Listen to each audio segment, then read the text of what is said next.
2. Hello? Is this on?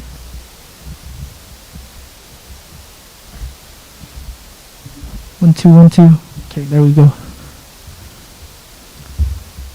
Well, hello everybody. Thanks for coming. Thanks as well for the people tuning in on the stream. Today, Diversity Week is presenting Lex Scott. I'll just give her the introduction and she'll come up. Just a quick information on Lex Scott. She was born in Denver, Colorado. She's been part of the United Front Civil Rights. That's where she started 6 years ago with in regards to activism. Then 3 years ago, she founded the Black Lives Matter chapter in Utah. A little bit about her work is that she has done Know Your Rights training in elementary, junior high, and high schools. Talking about knowing your rights when approached by a police officer. And she also holds yearly a summer camp for black kids where they get taught karate, knowing the rights when approached by a police officer, and her STEM activities. Additionally, she has been involved with the Salt Lake City Mayor for a Black Lives Matter mural outside City Hall. She meets with the Salt Lake Police Department every 2 weeks for police accountability and transparency. And one more fact about her, she has also been interviewed by Fox News with Senator Mike Lee, and after that interview, she was called by the Governor Gary Herbert to talk about police policies and everything. So please give her a round of applause for Lex Scott.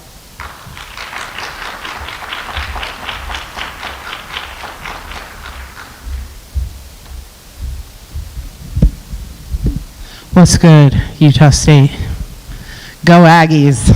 I love your school. I love your campus. I love Logan. I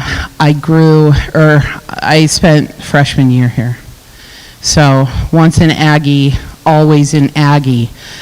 So you guys want to hear about Black Lives Matter. Who was at my speech last year so I know how redundant I can be?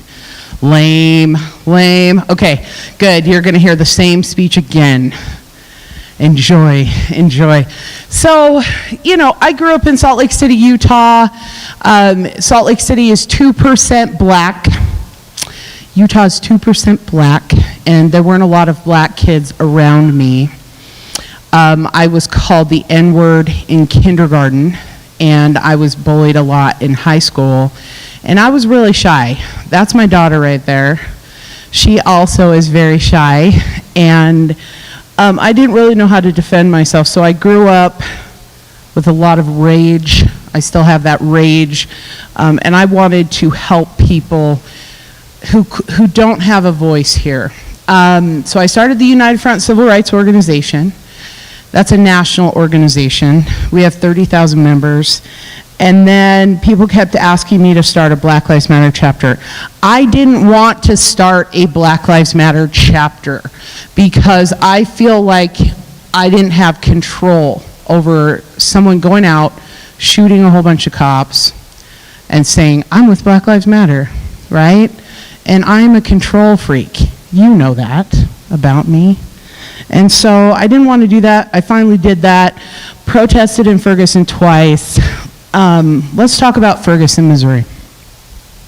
Let's talk about how this movement began, okay? Because it began in Ferguson, Missouri. So let's talk about that because people say a lot of things about Ferguson. So Mike Brown was walking down the street, Canfield Drive, with his friend in Ferguson. Canfield is a tiny street. If you ever go to Ferguson, the first thing I remember thinking about Canfield was how do two cars fit down the street at the same time?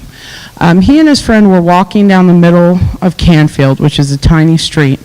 Darren Wilson pulled behind them in a police cruiser. He told them to get out of the street. Mike Brown then started screaming obscenities at Darren Wilson, okay? And then he kept walking. Darren Wilson took his car, pulled it around on the side of Mike Brown. And then Darren Wilson tried to open his door. Mike Brown shut his door. Then Darren Wilson reached for his gun. Then Mike Brown reached in the vehicle to kind of stop him from shooting him with his gun. That's when the first shot was fired. The first shot went through Mike Brown's hand and into Darren Wilson's door and splattered all over the door. That is when Mike Brown began running away. That is when Darren Wilson got out and began shooting at him. He shot at him several times. He missed him several times. But when one of the bullets connected, Mike Brown turned around, put his hands in the air, began surrendering. Darren Wilson continued to fire. Mike Brown fell to his knees. While Mike Brown was on the ground, Darren Wilson shot a shot at Mike Brown's head. He missed. That bullet was found in Canfield Drive. People say, Mike Brown didn't have his hands in the air. The autopsy proves it. Autopsies prove time of death and how someone died, not where their hands were when you were being shot. Every witness in that grand jury testified that Mike Brown had his hands in the air, okay? Because he did. Now, after that, Darren Wilson left the body in the middle of Canfield for 4 hours. The blood started dripping down the middle of Canfield. There's a lot of kids. So the residents of Canfield took rose petals and put them all over the trail of blood. They put teddy bears and candles. Then Ferguson's PD started driving 90 miles an hour, running over the memorial, over and over and over and over again, okay? So the residents of Canfield made a line in the middle of the street and said, stop driving 90 down our street. There are kids here. They stopped a police vehicle. The police then sicked canines on them, okay? Now, the residents, now when I found out, the first time I heard about Mike Brown, someone from the United Front called me and said, Lex, they just killed a kid on my street. He died with his hands in the air. We're not going down like Florida. And I'll explain that later. But he said, I said, go film everything. I want you to go to Canfield, film everything. We have everything on film, everything. So they went down there, the crowds grew.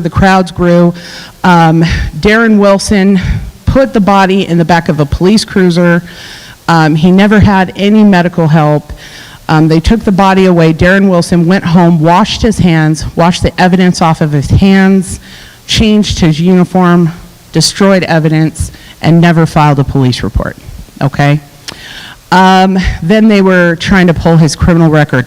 The first thing you need to know is that I don't care if someone robbed 10 banks today, that person deserves to make it to court. Police are not judge, jury, and executioner. Every time a black person is killed by police, the first thing they do is pull our criminal record in an attempt to dehumanize us after we are dead. We deserve to make it to court like these white mass shooters get to make it to court, okay? So I don't care if Mike Brown robbed 10 banks while smoking marijuana in a tutu. The man was killed for jaywalking, and it's not okay. And we still fight for Mike Brown. So the residents of Ferguson started protesting down Florissant, and that's like State Street, or here that would be like Main Street. I don't know. And there were 8 hours of peaceful protest. There were rappers, singers, and then when they got in the middle of Florissant, police had, riot gear and started shooting tear gas at them. That incites a crowd, and I'll talk about inciting a crowd in a minute. What else did the police do? They shot tear gas into the yards of people who were asleep. They hogtied a 16-year-old girl and threw her in the back of a police cruiser for 8 hours. They infringed upon the rights of everyone in Ferguson. If you ever get a chance, read the Department of Justice's ruling on Ferguson Police Department, because that didn't really make a lot of news, did it? They dismantled that entire police department. They have the dream that I would love. It's called a federal consent decree. That means your police department is so bad, they lose all power. And the DOJ comes in and takes over the police department. That's what they have in Ferguson. That's what I would love to have in West Valley, Cottonwood Heights, Orem, right? So anyway, Ogden's horrible. Okay. So, you know, when I went to protest in Ferguson, it was honestly one of the most beautiful experiences of my life. There were 3-year-olds on the front line in Ferguson. There were 80-year-old men on the front lines in Ferguson. We sang, we danced, we ate pizza, we chanted, we laughed so hard. The black unity was beautiful. And it was just a beautiful movement, because it wasn't people clout chasing or trying to get fame or trying to make money off of the movement. It was a beautiful moment where I flew in from Utah. They welcomed me instantly. You know, it was a time where we knew, hey, we are sick of the injustice. We are sick of black people being murdered at the hands of police, and we are standing together against this injustice. I went to Ferguson twice and protested, and then I came back here and I started Black Lives Matter, Utah. All right, next slide, please. Next slide, yeah. Okay, the first thing you need to know is pro-black isn't anti-white. There's my white husband, whiter than the falling snow. Look at him. So creamy and white. Okay, we can love our black skin. Loving our black skin doesn't mean we hate white people. Okay, next slide. What do we do? So we came back and we started meeting with the chief of police, the deputy chief of police, the mayor's office in Salt Lake Police Department. We've been meeting with them for 4 years. We do this every 2 weeks. We implemented 3 types of de-escalation training into Salt Lake PD. Next slide. We implemented diversity training into Salt Lake PD. Next slide. I asked them to up the diversity of their police department because the majority of officer-involved shootings in this country are done by white men. I want women officers and I want people of color. Due to us working with their recruiters, they have upped the diversity of their police department by 30%. Next slide. Okay, that's a body cam. We push. So myself and Utah Against Police Brutality, we protested Mayor Jackie Biskupski 30 times to get a body cam policy that says all body cam footage has to be released within 10 days of every officer involved shooting, unedited with sound. We have that policy. Just a side note, I'm friends with Jackie now, okay? We just hung out. Anyway, love Jackie Biskupski. Okay, so yeah, we have our body cam policy. Next slide. Data collection. Every time I say, hey, police are racist, people say, it's in your head. Stop pulling the race card, Lex. And then I say, that's why I want police to track the race and ethnicity of every person they're pulling over and arresting, because police are pulling over black and brown people at 5 to 11 times the rate of white people and giving us higher sentences for lesser crimes. Boom. They are now tracking that data. What did they find? Exactly what I said, because you know I'm always right all the time. Okay, so yes, they are pulling us over at 11 times the rate of white people, okay? However, we now have a bill, Capitol Hill, that will make all police departments do this. Every police department, okay? Yeah, clap for that. Love it. Because they're no longer gonna say, it's the race card. They're no longer gonna say that to us. Next slide. Okay, that is a taser. So, our chapter is one of the only we're the only chapter in the country that pushes for less than lethal weapons in every police car. What does that mean? That means I asked the governor to give every police officer in this state a rubber bullet gun in their car. I asked for funding for that. I met with the Salt Lake County Mayor, Jenny Wilson. I asked her for that. I met with the Salt Lake City Mayor, Erin Mendenhall. I asked her for that. I've asked Mitt Romney for that, Ben McAdams for that, Mike Lee for that, Jake Anderegg for that, Derek Kitchen for that. Every elected official that I meet with, I have asked them for that. I actually met with the mayor of Mill Creek and about his budget for police, and I said, please give every officer a rubber bullet gun in their vehicle. Why is that? In the Pickievic case, one officer shot a real bullet, another officer shot a rubber bullet. They both went at the same time. I wish that both officers would have had a rubber bullet gun, okay? Tasers are horrible. They fail all the time. They're the worst. I want police officers to have a rubber bullet gun. Next slide. Okay. When West Valley Police, okay, when Logan Police shoot someone, okay, Brigham City Police will come in and investigate that shooting, okay? Then they will find Logan innocent, all right? Then 2 months later, when Brigham City Police has an officer-involved shooting, Logan Police will come in, investigate that shooting, find them innocent. It is a conflict of interest. We need independent civilian review boards that have the power to investigate and bring charges against police, okay? I want them to have subpoena power. I want them to have the power to fire police. I want them to have the power to bring charges against police. This is not a new idea. People have these all over the country. Let's get on board, Utah. Anyway, there's a man named Paul Ray who is the son of Satan, and he's related to the Antichrist. And he passed a bill called HB 415 that makes it illegal to create civilian review boards in the state of Utah, okay?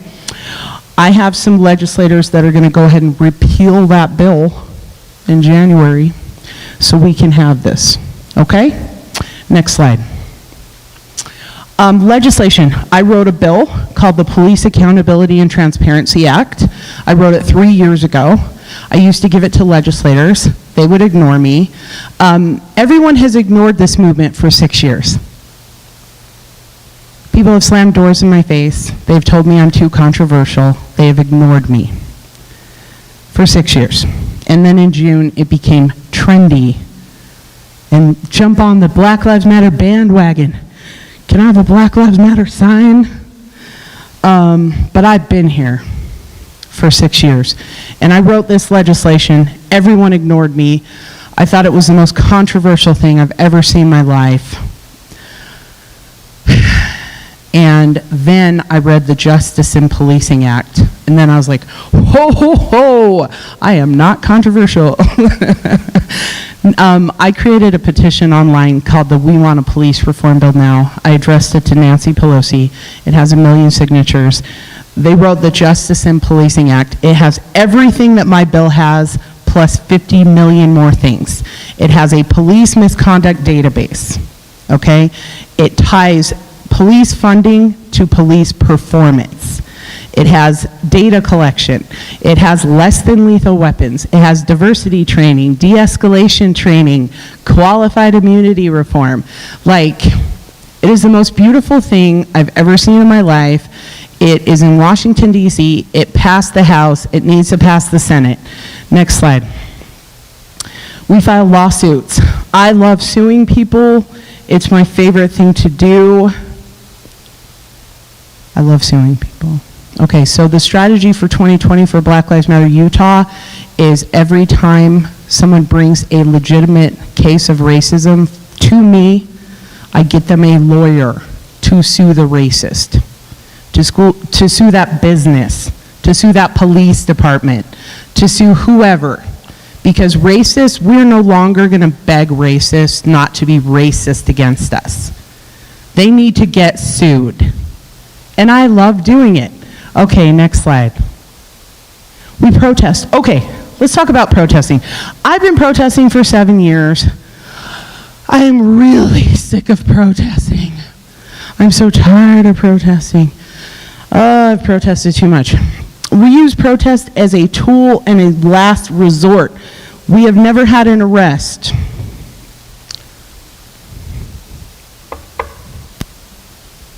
We don't incite violence. We don't destroy property. I'm using protest as a last resort. In June, when this became a trendy movement, people would call me every day, when are we going to protest? When are we going to protest? And I'm like, we don't just protest because it's a carnival and it's fun. We use it as a tool. If we need body cam footage, we protest. If I need a teacher fired for racism, we protest. I'm not just going to protest because people think it's fun and they want to pretend they're part of the movement. I canceled the protest in Logan today because there was a threat, a direct threat. And I've been counter-protested a million times, but Logan hasn't.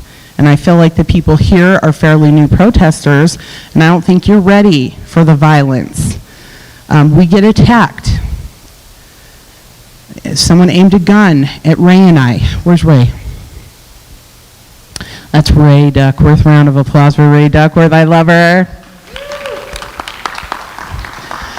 The last protest we were at, a white supremacist started aiming a gun at Ray and I, spraying us with bear spray, attacking us, and he got arrested for that, but he wanted to kill us. So I don't think Logan's ready for that, so I canceled the protest tonight just to keep the people in Logan safe. But trust us, Ray and I aren't afraid of those people, but we just want to make sure Logan was safe.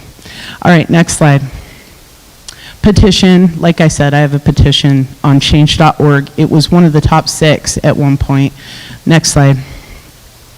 Calling campaigns. You know, like I did a calling campaign to Eric Holder in 2014. I did a calling campaign that stayed in execution of a black prisoner. If we need help and we don't think protests will do it, we'll put the phone number in our Facebook page and we'll just call the person or the hospital, and we'll just ring them off the hook until we get what we want. Legislators, like when they were trying to pass HB 415, I did week-long calling campaigns to legislators to vote against that bill. And we changed a few votes, but we still lost. Next slide. The rules of the chapter, I wrote them myself. No homophobia, no transphobia, no misogyny, no internalized misogyny, no destroying property, no inciting violence, no ableism, no profiting off the movement. I think that's it. And when I talk about no violence, like I always tell this story that in our Facebook page somebody posted, hey, my neighbors have this racist Halloween decoration. I'm going to go tear it down today. Then another member of the group commented, I'm going to come help. Then another member commented, I will drive. I kicked all 3 of those people out of the chapter. Okay? We don't play that. Okay? We don't destroy property because black people already have a hard enough time getting a job in this country without a criminal record. Okay? We already have a hard enough time. They already throw our resumes in the garbage when we have ethnic names. So I'm not going to give them any more fuel. Every protest I go to, I want the message to be, hey, we need body cam footage, or hey, we want this person fired. I don't want the headline to say, hey, Black Lives Matter burned down a building today, because it detracts from why we came out to protest. But don't get it twisted. We mourn broken bodies, not broken buildings. You can, when I see buildings burning online, and when you see buildings burning across this country, if the burning building bothers you more than watching George Floyd be killed on film, you are the problem. Do not value property over lives. You can replace a building. You can never bring back Bobby Duckworth. Patrick Harmon, Elijah Smith, Diamante Revere, Darian Hunt, James Barker, Dylan Taylor, Cindrea Europe, Cody Belgard, Bernardo Palacios, Breonna Taylor. You can never bring these people back. Burn buildings because I need my criminal record and I need my chapter to have their criminal record intact so they can get those jobs, and I want my message to be intact, okay? So I don't allow people in my chapter to do that, but I don't judge other chapters that do that. Next slide. Summer camp. We hold a summer camp for black children. Guess where our summer camp is? Logan, Utah. Raise your hand, Mario. This is Mario. Round of applause for Mario. Stand up, stand up. Mario runs our Logan chapter. Turn around, bow, bow. This is Mario. As I said before, this is the coolest man who ever lived. All right, thank you, Mario. But we found a black-owned summer camp that has cabins, hot showers, a gymnasium, a lake with boats. It's 20 acres of black-owned land in Logan, and we rent it out every year for the kids. Okay, we teach them STEM, we have the time of our life, and it is in Logan. This year we had to cancel because of the pandemic, and it breaks all of our hearts, because if you've ever been to our camp, like, remember when I put all the camp counselors on stage? So I put all the camp counselors on stage on the last day of camp, and I'm like, just say a few words, and this is my impression of the camp counselors. I'm gonna miss all you can. Just crying. It's a mess. Anyway, we love camp. It's the best part of Black Lives Matter. Next slide. Okay, we are intersectional. What does that mean? That means we fight for the rights of every marginalized group. That means the gay community, the Latinx community, the Pacific Islander community, the indigenous community, the disabled community, the Asian community, the Muslim community. If you aren't fighting for every marginalized group, your civil rights are trash. Your civil rights are trash. Okay, why is that? Remember the suffragettes? White women, right? They're like, we're gonna get the right to vote, right? And then black women came along and said, hey, we would like the right to vote. And the suffragettes were like, get out of here, black women. And then the suffragettes got the right to vote, and they're like, yay, we're heroes. And then black women didn't get the right to vote till 50 years later. That is trash. That is called trash feminism, ladies. All right. If we are not fighting, okay, the white women suffer sexism, right? Black women suffer sexism and racism. We are more marginalized. Black trans women experience sexism, transphobia, homophobia, racism, right? And a trans woman of color with disabilities suffers ableism, sexism, transphobia, homophobia, racism, right? When that trans woman of color has equal rights, we all have equal rights. So we have to fight for that trans woman of color to have equal rights. All of us have someone who is more marginalized than we are. And that is the person we need to fight for. Because if we don't fight for that person, we're trying to gain equal footing with our oppressor. And that is called trash feminism. God, my beautiful singing voice. Okay, next slide. This isn't our bus. The bus I will set on fire. We bought a school bus to turn into a Black History Museum. I will set it on fire. It has been 2 years. It is being painted this week. It is the biggest pain in my entire butt. Last time we get in the bus, the battery's dead, and I'm like, ah! The whole goal of the bus is to take it from school to school so every black child in the state can see Black history.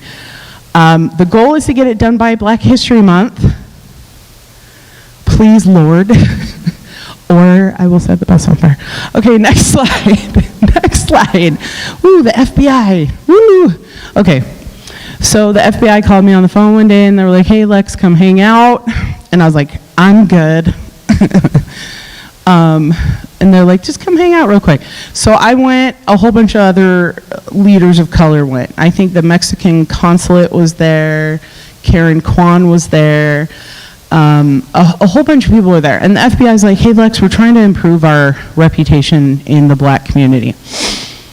And they're like, just so you know, we can prosecute police brutality and we can prosecute hate crimes federally. And then they invited me to attend their civilian academy, and I did, and I graduated from that, and I gave them hell every day. And then I went to Quantico with my creamy white husband. You like Quantico? Yeah? I mean, it was kind of boring, right? Like the bomb lab was cool, right? And then we got to shoot. He didn't get to go to the shooting range, but on the last day of the FBI Academy, you get to shoot like all their guns. That was really cool. Long story short, everybody calls me an FBI informant because I work with the FBI.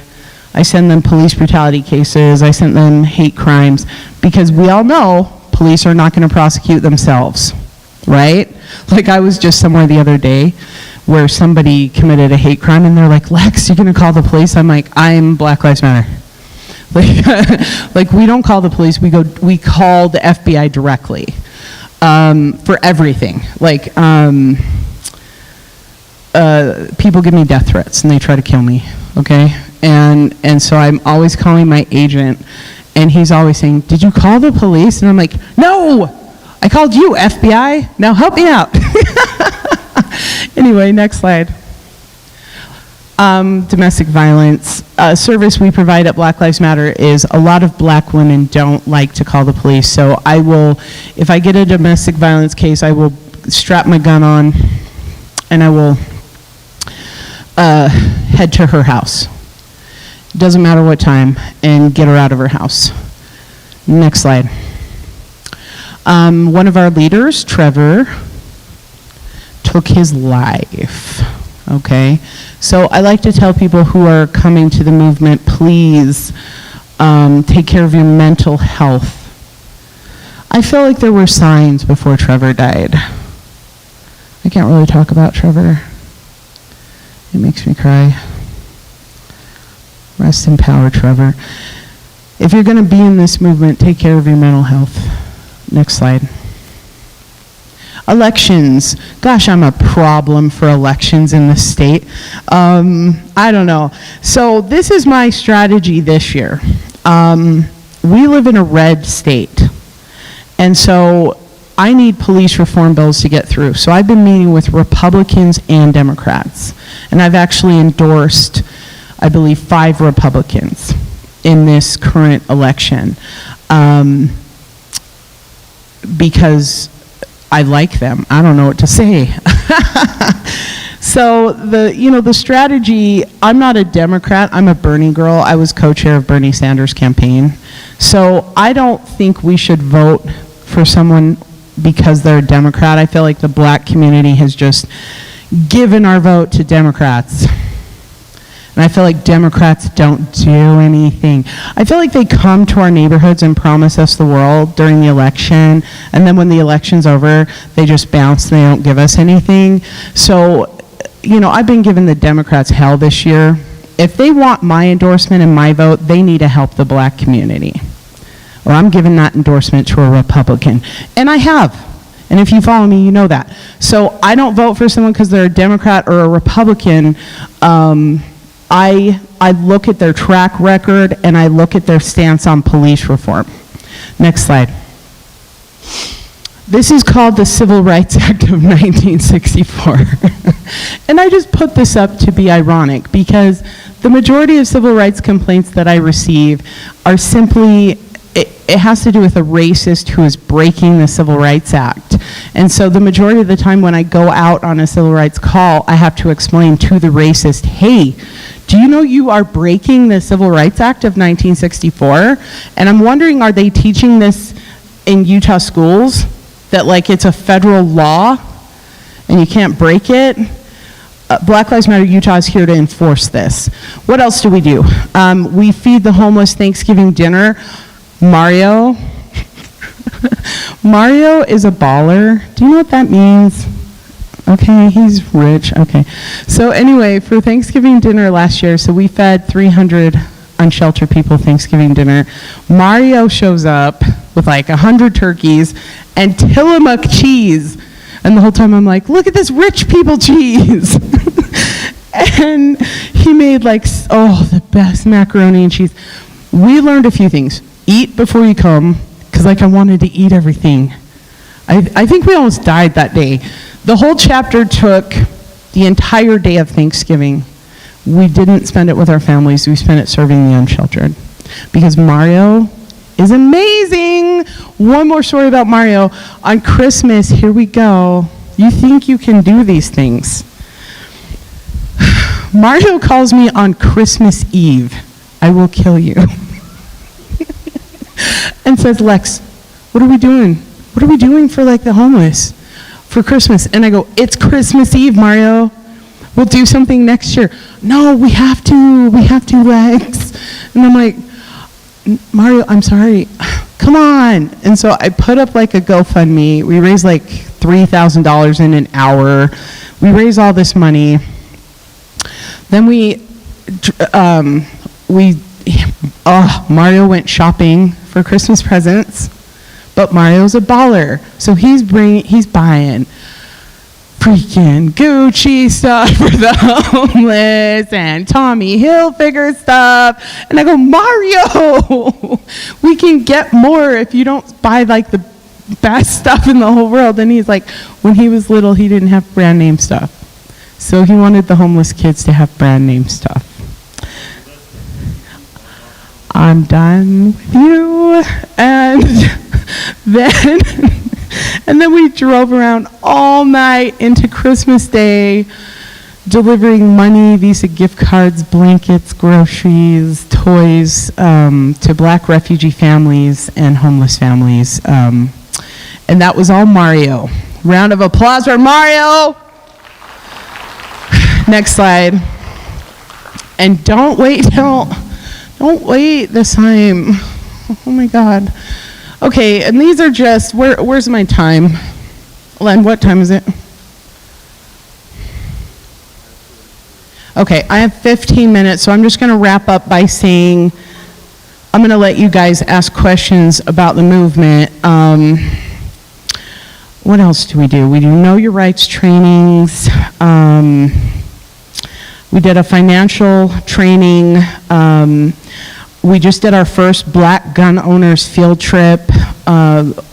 We practice our right to carry in the chapter, and a lot of Black people are like, Lex, we want to buy guns, we're afraid to go to gun stores. So we did a big field trip of Black people where we went to a gun store together, bought a whole bunch of guns and ammo, and had the time of our lives. That was last week. What else do we do in this freaking chapter? Did I miss anything? No. I go around to schools. I've spoken at every university in the state except for Snow College, and that includes BYU. During Black History Month, I go around and give presentations. I do diversity trainings. Tomorrow I'm doing a diversity training for Westminster College. I think that's it. I think that's all we do. I feel like we do more. I don't know what we do. What? Yeah, so we do civil rights complaints. So, I take civil rights complaints all day. I think that's it, but, the goal, like my number one goal is, and this is the most important part of Black Lives Matter, is we have the families of Bobby Duckworth in our chapter, right? Bobby Duckworth was murdered by police. His girlfriend called the police. said he's suicidal, so the police show up and murder him.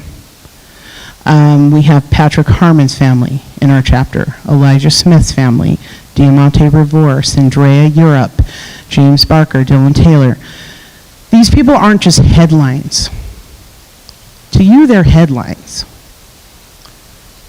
Their moms never get to say goodbye. They get a phone call. Your son's dead. We'll let you know when the body's ready. Well, how did he die? We can't talk about it. There's an active investigation. We'll call you when the body's ready. Can I see the body cam footage? We'll call you when the body's ready. They call me, Lex, what happened to my son? I don't know. I'm going to protest for that body cam footage for you. I have to have that body cam footage because it shows the last moments of their son or daughter's life. Then they see their body. Like Harold Robinson's mom, the police shot him 350 times. They blew off half his head. Had to be a closed casket for that one. Cindrea Europe, that had to be a closed casket. That police officer ran over her head twice. Why did the officer kill my daughter? Why? That's always what they ask me. Why? And there is no reason. There's no reason for them to murder us. They need to practice de-escalation training. I don't care how big our criminal records are. Our lives matter. We need to make it to court. They can capture these white mass shooters alive. They never get to say goodbye. They never get to spend another birthday with their son or daughter. Never. Brian Valencia was on his last day of drug treatment in a rehab center, and the night before he was about to graduate, police killed him. But that police officer didn't turn on his body cam. We will never know what happened. Never. And his family says, why to me? Why? Because this country never cared about black people. Never. So when you're out there, you know, and people are arguing with these words are so important. We never said that our lives mattered more or the most. We said that our lives matter because they do, and this country treats us like they don't. They treat us like we don't, you know. And a lot of racists in Utah will say, hey, I'm not racist, I have a black friend. Having a black friend doesn't make you incapable of committing a racist act. There's my white husband. He is capable of committing racially insensitive acts even though his wife and his daughter are black. So don't say, I have a black friend. Don't say, I don't see color, because you better see my color. What an insult. My color is beautiful, okay? When people say Black Lives Matter, don't say all lives matter. The reason people say that is because white people have always been the default in this country. They label us as Native Americans, African Americans, Latinx Americans, but we don't call them Caucasian Americans because they are the default choice in every situation. And when they hear black, they're not hearing white, and it bothers them. Where does it say your life doesn't matter? Do you run through cancer fundraisers screaming all diseases matter? When you kiss your mom and say I love you, does your dad run in and say all mothers matter? It's ignorant. Don't ever say it. Don't ever say it. All lives will matter when this country finally realizes that Black Lives Matter. Finally. Finally. Finally. So that's what we're here for. We are here for the police brutality victims. We're here to prevent more murders by police, because when they're murdering people, these are people. They aren't headlines. And they miss their families. And I'm not going to stop till they are held accountable for their actions. And that's January 2021. That's when Black Lives Matter is about to bring the pain to this state. We have 130 police reform bills on the Hill. 130! And guess what? I got some Republicans to write some of those bills. Correct. So, that's my presentation. I hope you loved it so much that it made you cry. Just kidding. Do we have any questions? Do we have any questions about the movement? And don't be afraid. You can offend me, trust me. Trust me. I have white supremacists in my inbox every day. What do you got?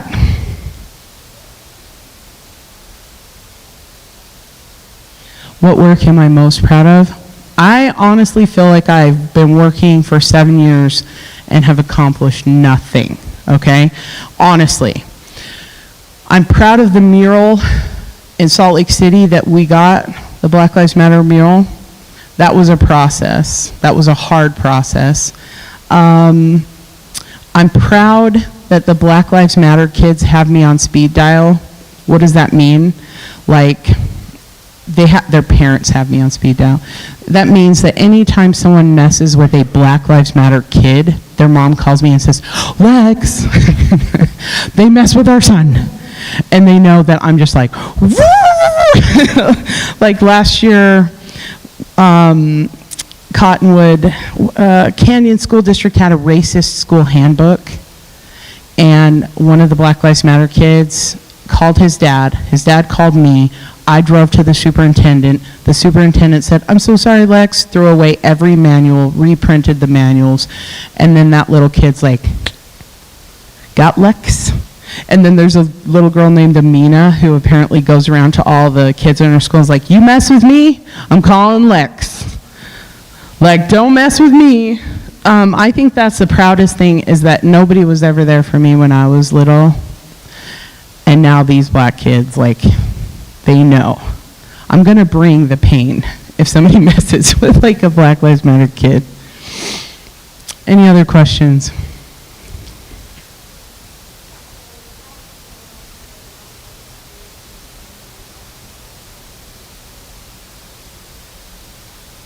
Okay, she wants to know the best way she can support us to get those bills passed. Really, guys, this is so trite when I say please write and call your congressmen and your senators, and because you're like, God, everybody tells us to do that.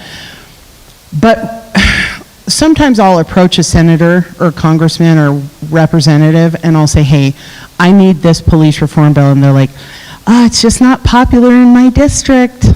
Black Lives Matter isn't popular in my district. When they get emails from you, it tells them, hey, there are people in my district that care about police reform.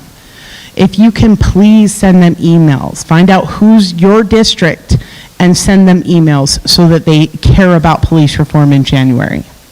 Please. Anyone else? You trouble-making Aggies? I know you guys. Anybody? Never? How much time do I have, Len? 5 minutes? I have 5 minutes? Okay. Any other questions? Because I'll let you escape. No? Someone? He keeps pointing to someone. Okay. I'm like, you're invisible.